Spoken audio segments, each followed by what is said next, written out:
Hey guys, welcome back, it's Ripe again. In today's video, an insane homeowner association Karen hated my swimming pool, claimed it is illegal and violates HOA bylaws. They then proceeded to pour concrete into my pool. Here is what happened. Let's dive right into the story. The first one starts like this. I am from a small, albeit rich, country in Asia, and we have something akin to HOAs in my country. That's why I thought it would be worth posting this here on r/justnohoa. I have changed all the names in the story to not compromise their anonymity. My neighborhood up until recently had a fairly strict homeowner association group. It was not always so strict, however. The association used to be run by a man named Ryan. He was so amazing and beloved within the community. Me and him were personally great friends, and it breaks my heart to tell you that he passed away. He was only 30, it was a sudden heart attack that got him. A couple months before he died, he put me on the association council to oversee things that were going on, and things like that. I kept the peace in case anything was unjust.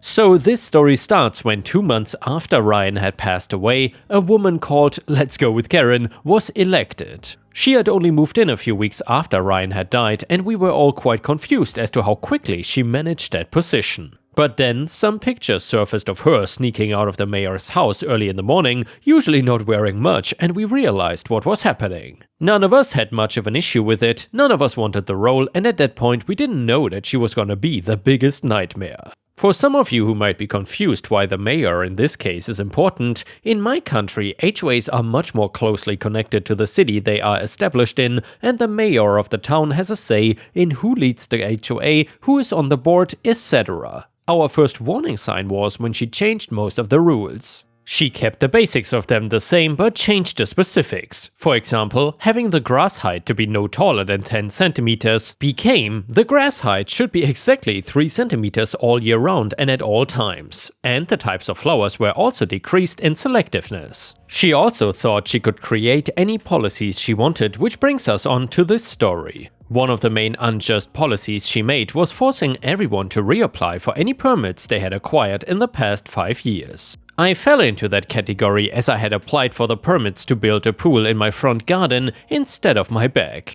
I was busy with work, so I didn't have the time to send in said permit to her, but while I was busy, other people did. The consensus I got back was that she was denying all of their permits, saying no to literally everything and forcing them to convert things back. I got a knock on my door, and 5 days after she had made the policy. "Hey, I'm Karen, the new homeowner association president," Karen stated, looking me up and down. "Oh hey, it's nice to finally meet you. I'm your..." I began before she put up her hand to silence me. "I don't care who you are. Now then, have you applied for the permits for this pool?" "I already have the permits, ma'am." "Have you not seen my new policy? Any permits granted in the last 5 years must be reapplied to me." "I'm sorry, but you cannot really do that. People have contracts for these things that you cannot just void for the sake of it." I watched as her face slowly grew red. "Excuse me? Who are you to talk to me in that way?"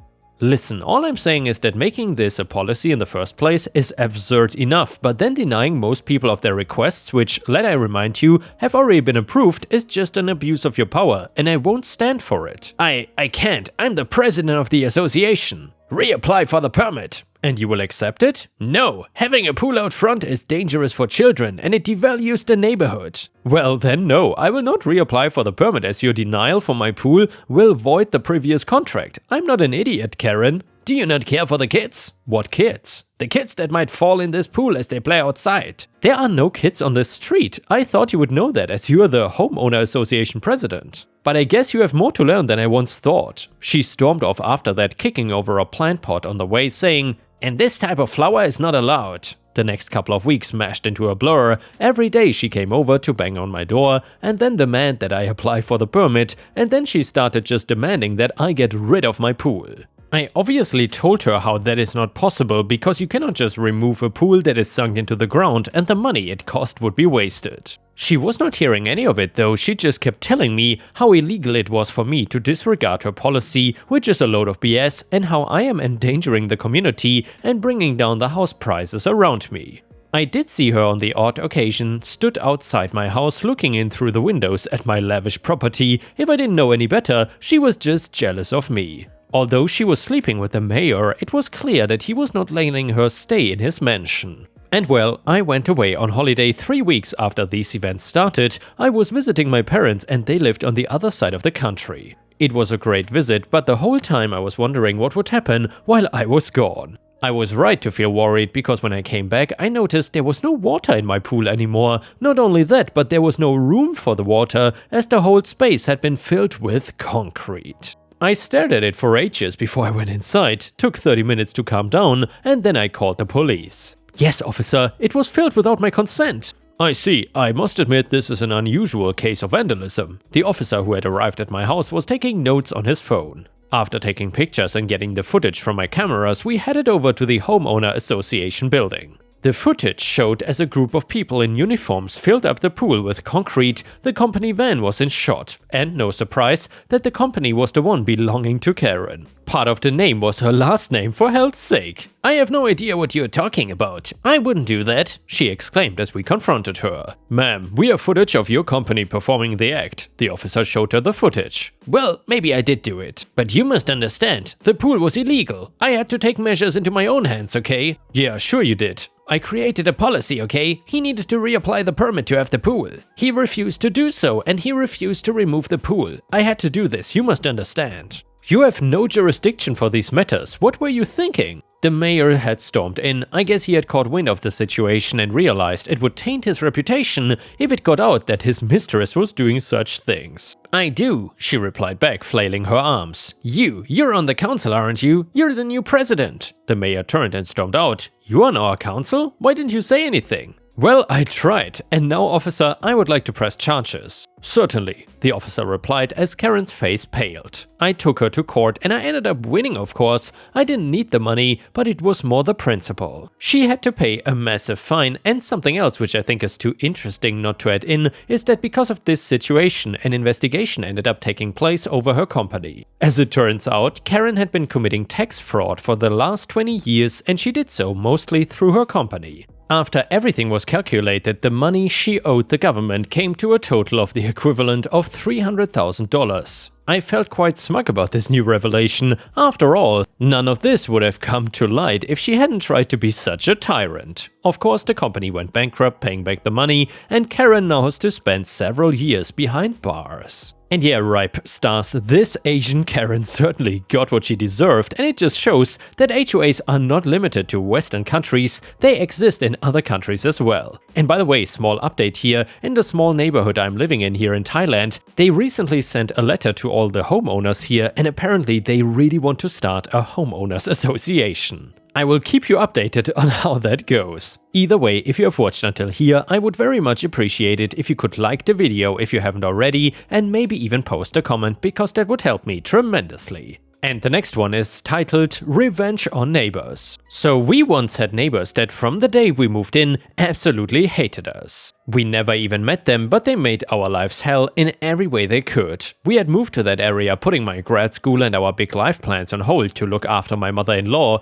who had stage 4 cancer, so it was already a crappy reason to move, and we hated the area. Rural California is very yeehaw in a bad way, if you know what I mean. The neighbors were garbage people and just awful to us. They never did anything illegal per se, but every petty thing you can think of to make our lives crappy, they did. For example, our water hose was on their lawn after I watered my roses by about 2 inches. It was coiled mostly on our side, but I was not done watering and just stepped into the house for a few minutes for a lunch break. While I was inside, they cut the 2 inches off of it that was on their property and threw it in our yard, but left the rest of the hose that was on our side. Absurdly petty, they had never even met us or spoken to us. Finally, after about 2 years of this, I was talking with my across the street neighbor about it, and she told me they were treating us that way because they thought we were illegals. I'm a Native American and my spouse is Hispanic, but they thought we were both Mexican. I asked why he thought that we were from Mexico, and she said before we moved in, some of our forwarded mail accidentally ended up in their box and it had "your Mexican address" on it. New Mexico? We are from New Mexico. These idiot racists thought that we bought a home in an upscale neighborhood in coastal California with cash, and we came straight from Mexico to do it, so we must be part of a cartel and here illegally. They had concocted this whole narcos scenario because my husband's last name is Lovato. It's not but a similar old Hispanic last name widely used. We are darker than they deemed appropriate. We bought our house with cash. We had sold our starter house we put years of backbreaking work into renovating and made a killing on it, and they didn't know that New Mexico is a damn US state. It was all so absurd.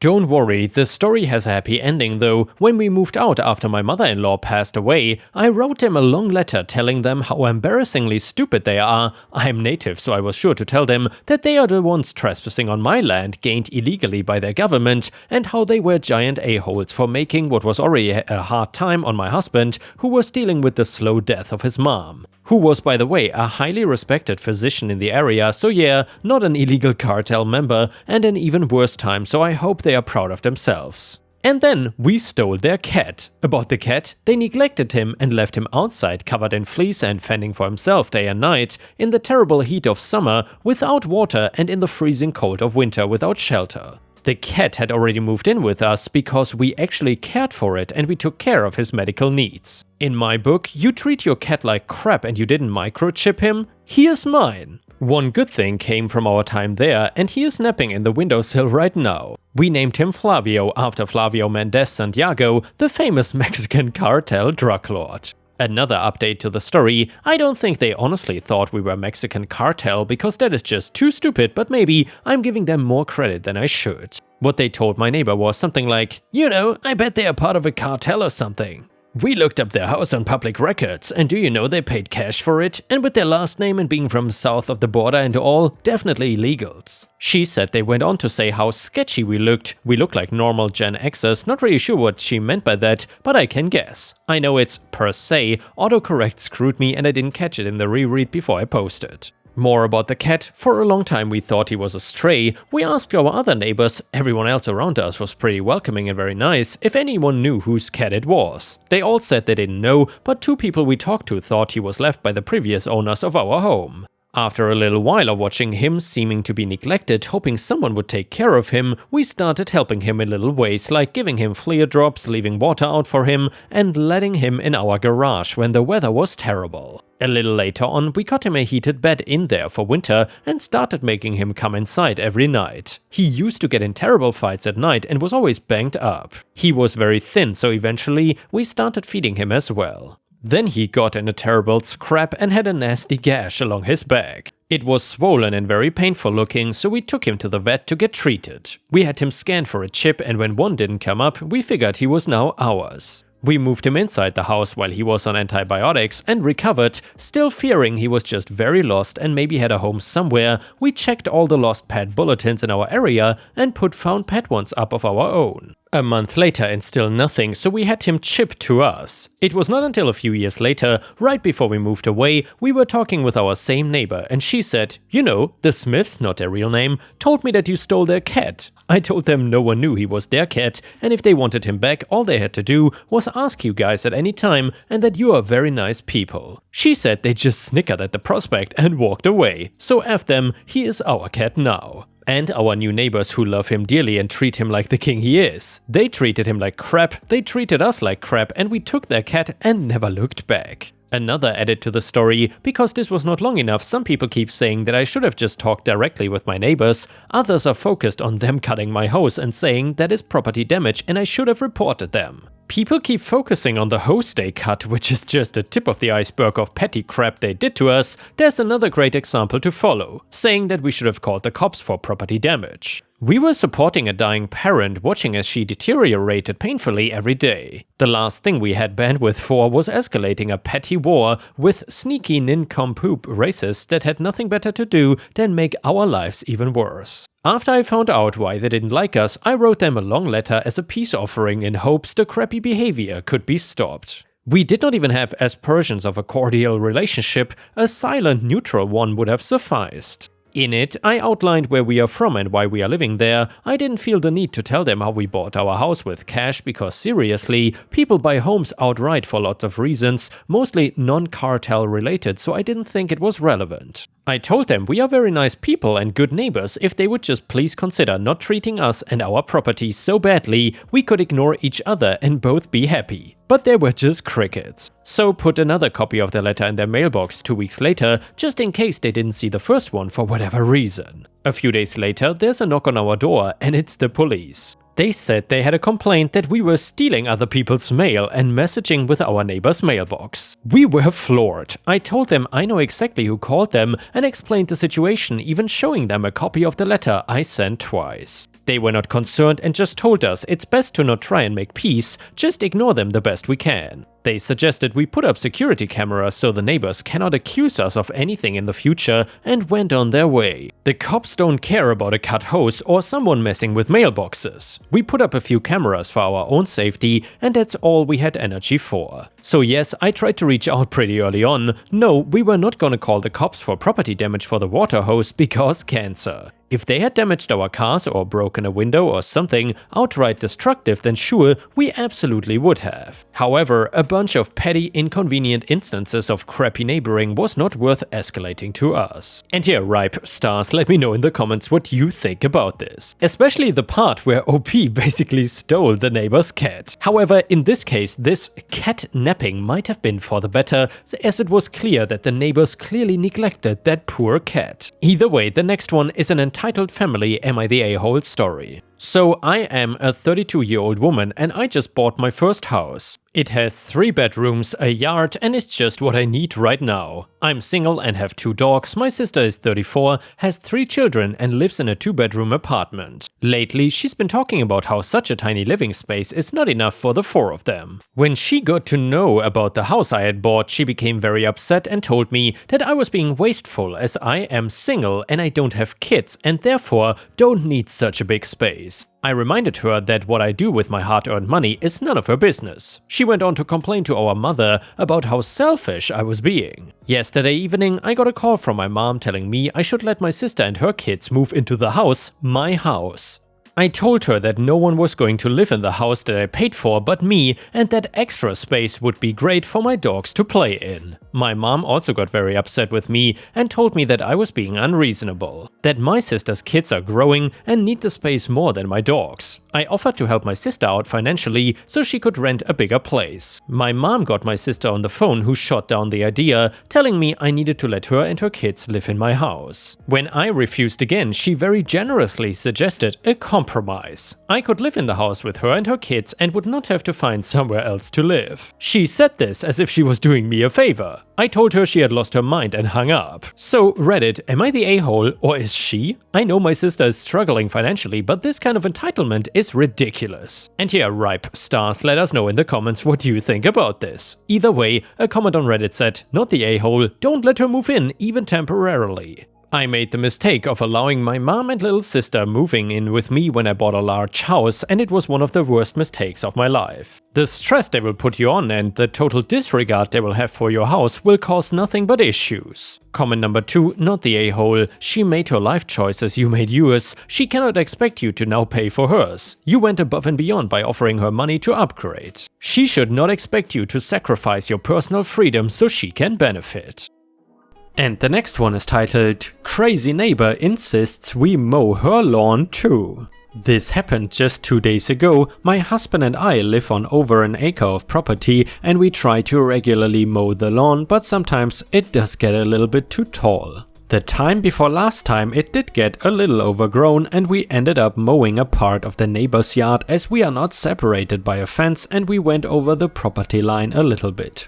The neighbors on our left are complete jerks. We can hear them screaming at one another at least once a week, if not more, and the cops being called on one another at least twice a month. We keep our distance and try not to interact with them as much as possible, although we usually get shouted at when we are with our dogs in our backyard. We fenced off a small section for out pups, and more often than not we cannot even make out what they are shouting because they are so drunk. Anyway, after going over their property, we are interrupted by a pounding on our front door. Apparently, mowing part of her lawn made her property look terrible. Honestly, it didn't. It was a straight line down one side, so it just looked like we had more property. She was screaming at my husband, who told her to speak calmly or leave. She calmed down a little and somehow convinced him to mow the front of her property for free since he went over the property line. He was ready to mow at about 8 AM as he's not a late sleeper and gets most things finished early in the day. He began to mow, but this lady came out screaming at him about doing it so early. Apparently she was sleeping and the mowing woke her up. She insisted he come back, but not until at least 1 PM. I assume she was hungover, but would be well and drunk again by that time. My husband refused. He was already being overly nice by mowing her lawn, but either she let him do it now, but he would not be coming back later.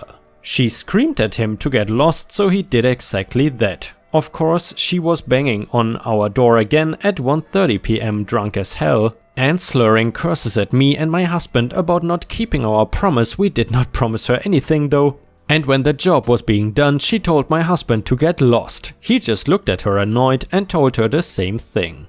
Get lost, lady! I tried to do you a favor. I didn't even have to mow your lawn at all, but I was trying to be nice. But you practically threw it in my face. I'm not your personal lawnmower, and now get off my property or it will be me who is calling the cops for once. I was so proud of him as he is a non-confrontational person and it takes a lot for him to scream at a woman because he was brought up that you never raise your voice to a lady, but this woman was not a lady and I'm glad she left us alone. So far so good. She has not darkened our doorstep again, even though my husband refuses to try again to mow her lawn, not wanting to start something again.